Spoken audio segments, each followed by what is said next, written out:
Remember we talked about how do you find the length of this, this portion of the outside of the circle, right? So all the way around the circle is circumference, but we don't want the whole circumference. We know that's 2 pi r. We want just that piece, and we represented the arc length with the letter S. We represent the angle. Generally, if you use a capital N, it's degrees. If you use theta, it's going to be radians. But remember, our formula requires that we use the angle in radians. You would not want to put degrees in there. It has to be in radians. So the formula is pretty simple. It's the arc length will equal the radius times the angle in radians.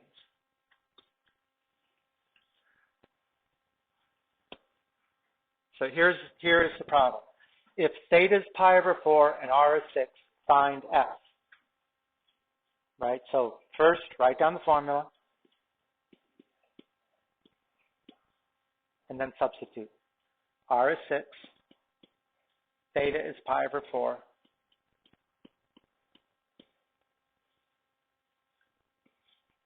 Let's look at that.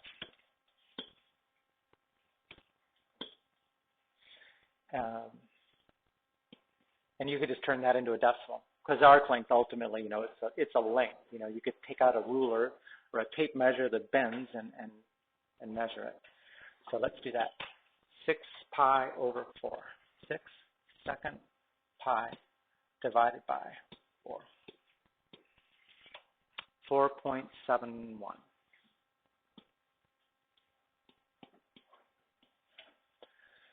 Okay, so if the radius, which I didn't say, let's say the radius was in inches, then what would be the units on the arc length?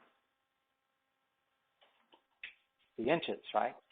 If that's inches, then that's inches.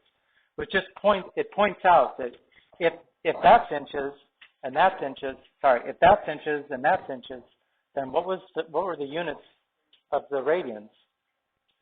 Radians technically don't have units. It's a unitless number. That's why when you multiply, inches times that number, you still get inches. It does not change the units. It's a unitless number. That's why, we don't often write RAD and like it is a unit, because it's really not a unit.